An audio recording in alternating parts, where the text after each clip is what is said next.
Hey, it's Ben, and this is Drambo by Beep Street. This video is going to be about a rack that you can download in patch storage. I'm calling it SP Flexi, and it basically gives you extra control over slices on a sample, but it's using sort of another rack that's built off of CV sequencers and shaper to give you that individual control for different notes that you play. So it's going to look like this. When you download it, everything's kind of folded up, but it has Flexi. In the middle here, you'll load a sample. I've already got one. And then you have these different folded up sections for the different controls. And that's going to be start point, like fine start point control, and then individual pitch control, an octave control, and then like an effect group assignment. And if you need to access any of these, you just tap on the section, it's going to unfold, and then you're going to see what looks like two sequencers, which it is a CV sequencer, or it's built off of a CV sequencer. And I have it set up with 32 slices, but you could extend that to really whatever you need. So to start editing, it's probably going to be easier if you tap into the CV sequencer. And then you're going to see, starting at C2, the slice that you play, it's basically just using the step setting that you have to control whatever parameter it is. So this is start point.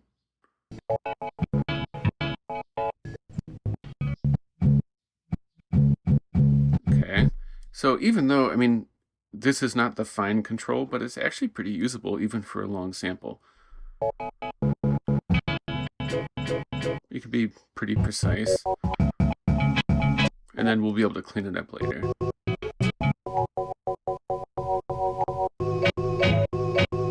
Okay, so I have some slices set. I'm using the last note of the first CV sequencer, I guess it's D sharp, as it's just the end of the sample, so it will choke everything out if you're using monophonic. And for some reason, this setup only works in monophonic. If you're not modulating offset, it seems to work fine polyphonically, but I haven't debugged that part yet. And then I'm not going to really mess around with it, but this goes on to your 17 through 32 sequence or slice.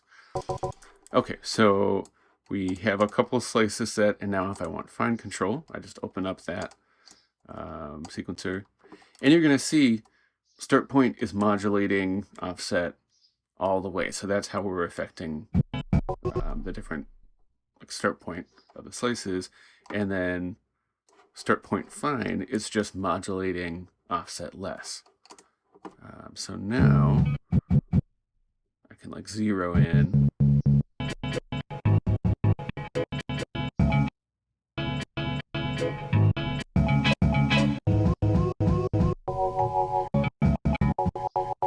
And if it was too coarse or not coarse enough, I can adjust that. So I can make this less. And then that gives me finer control.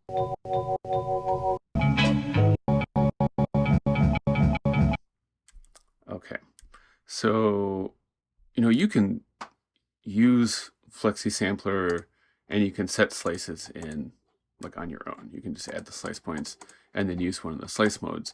But what the way I like to work is kind of just finding slices individually. I don't like to be constrained to what order the slices come in, and sometimes I want to use the same slice zone with one slice pitched up or pitched down, or an effect on one of those slices of the same part of the song. So I'm happy that I can now do this. So this is the same kind of rack with 32 steps, but now it's controlling pitch. And this you have to just listen with your ear right now.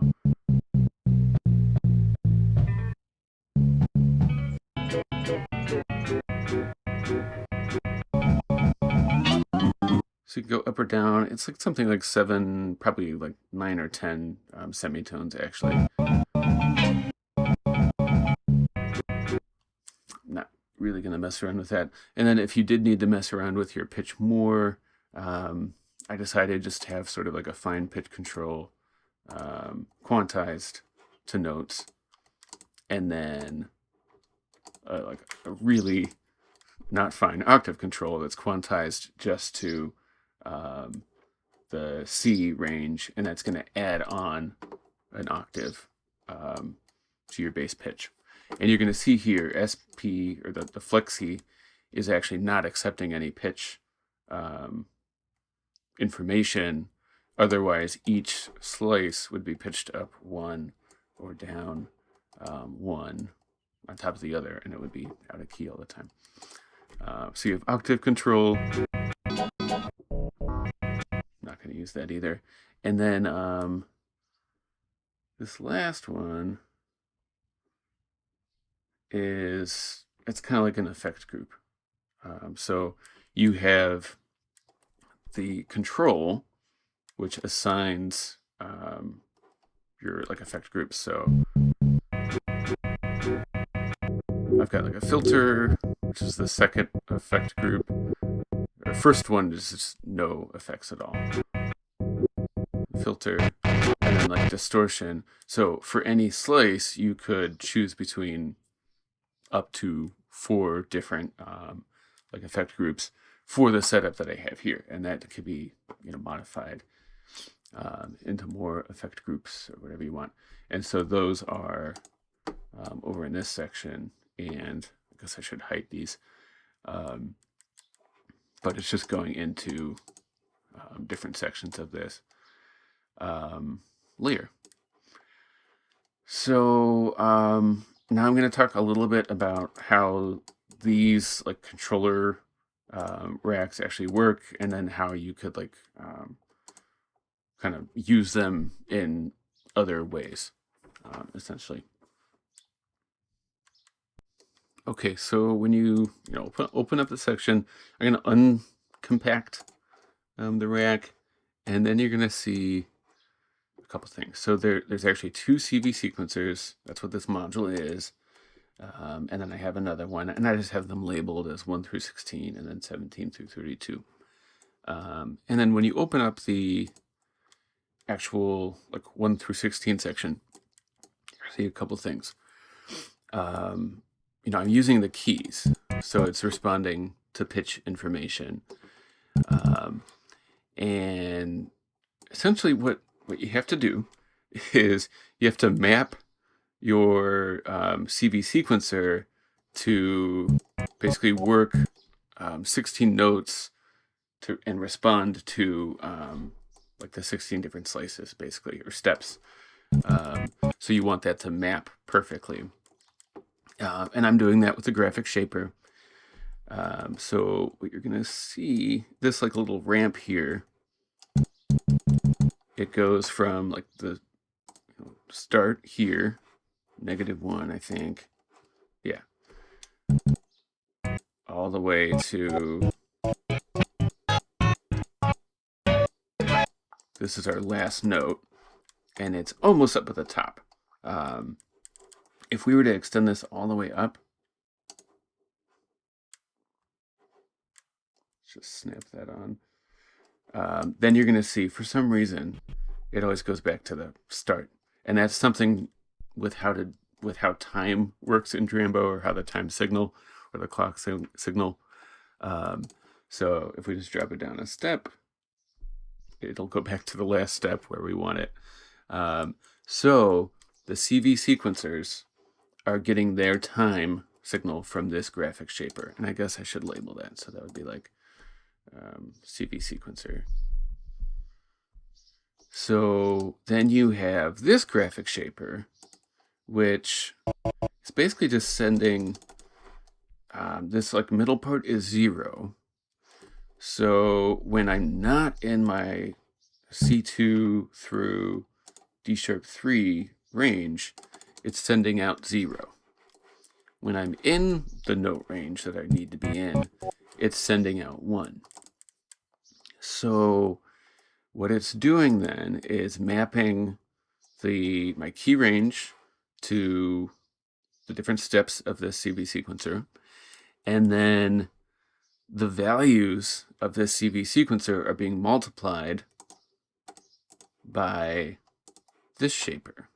So when I'm not in the range, it's just sending out no signal at all. When I'm in this range, it's then sending out the values that are contained here. So it's the exact same thing for this section. It's using that like a scaled pitch information just to make it a little bit like easier to control. Like the distance between each note is a little bit bigger in the shaper.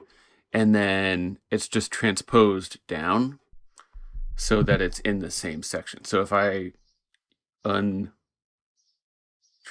this, I'm gonna see the range now is like out of whack. So this just needs to be down 2 semitones and then up 8, and you can do the math on that. But then that brings in, I guess, E3 now as the starting point, and then something like, yeah, I think this is the last note maybe.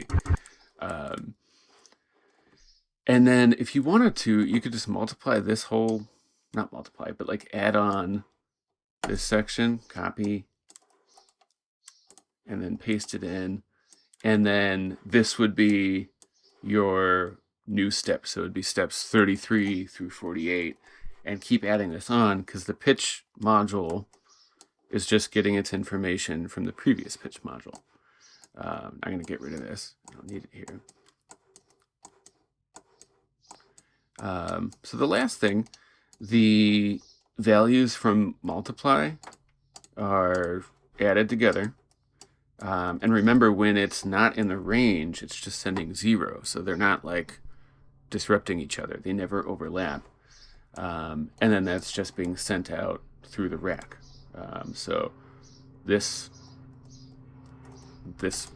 rack, whatever we want to call it, this tool is modulating offset 100%.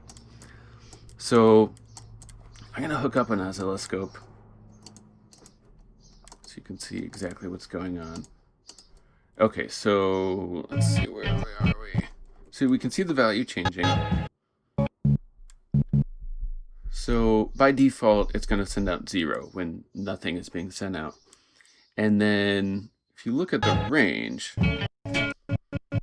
this one is going to go from 0 all the way to 1. So it's never going to send out a negative value, which is fine for start point because it's going from the very first part of the sample, very beginning of the sample. It's going to modulate all the way to the end. But if you wanted to, for example, maybe like, oh, I need to get my oscilloscope back. If you wanted to modulate up or down on a value, like with my start point fine control, go either like just a little bit in front of the sample or backwards, we're going to want a bipolar signal, which means it can either be above 0 or below 0 by 1. So the way that I've worked that out is basically just to subtract 0.5 and then multiply the signal by 2. So let's add that in here. So the adder, again, it's just going from 0 to 1. And you can see that moving around.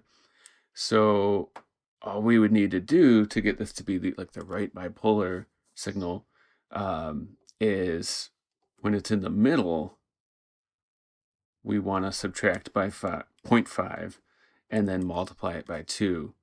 So that means that, when it's normally sending out 0.5, it's in the middle. It's being subtracted by 0.5 and then multiplied by 2, but that's 0. And then when it's at 0, actually on the sequencer, it's being subtracted by 0.5 and then multiplied by 2, so that's -1. And then when it's actually sending out 1, it's being subtracted by 0.5 multiplied by 2, which is 1. So that gives us bipolar control, essentially. And then that should cover like all of your uses. If you wanted to use this for like a filter or anything else, you can either use a bipolar signal or a non-bipolar signal. With pitch, it is using the bipolar because C2 is like 0 in the graphic shaper, and then you can either go down from that or up from that.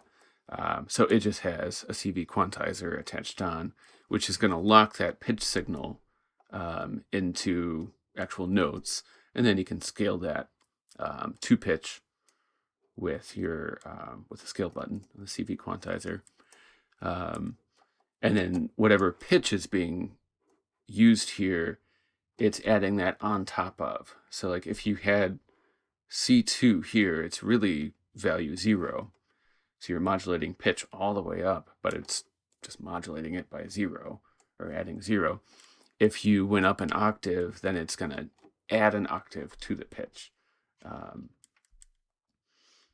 So that's that. Octave control, same thing. It's just always going to send like the note C and add that to the pitch that you have here. So the last control that I have here, which is my like effect group assignment control, what it's doing is basically sending out this CV signal, and it is modulating 4 CV sequencers. So let's see if we can visualize that.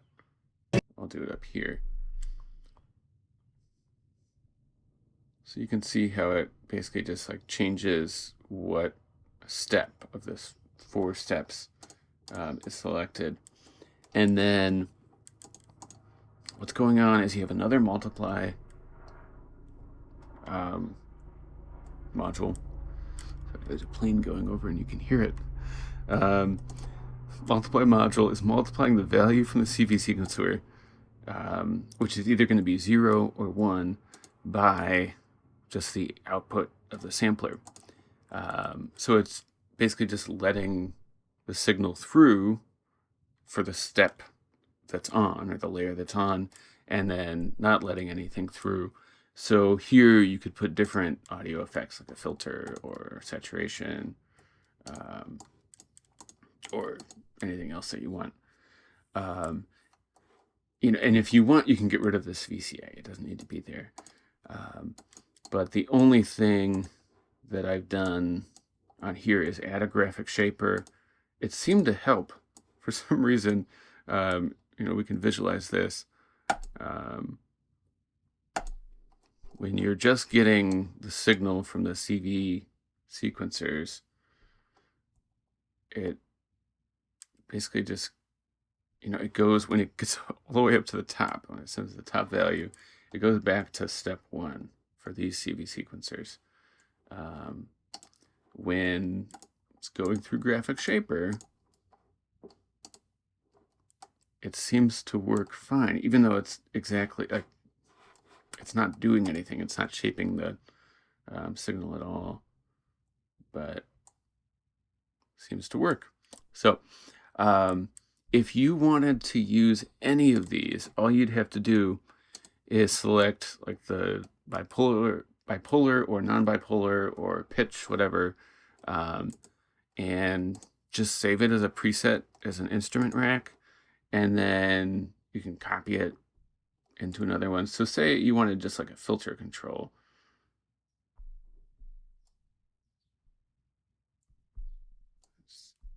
has some extra stuff here because I think I unexpanded it. That's okay. Let's add a filter. And we're going to modulate the cutoff with the CV sequencer. So now, oh,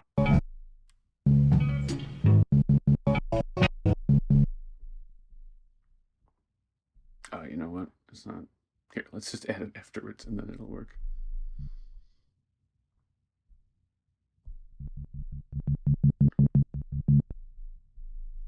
So we've got filter control. And anything that can be modulated, you can modulate with this little like toolbox here, this rack. So that's pretty much it. I think this is really fun. I like this workflow. And this just opens up Flexi a little bit for me. Because now I have more control over slices. Anyways, if you have any questions, let me know. If you make something cool with this, remember to post it to Patch Storage to share with other people. And I hope you have fun.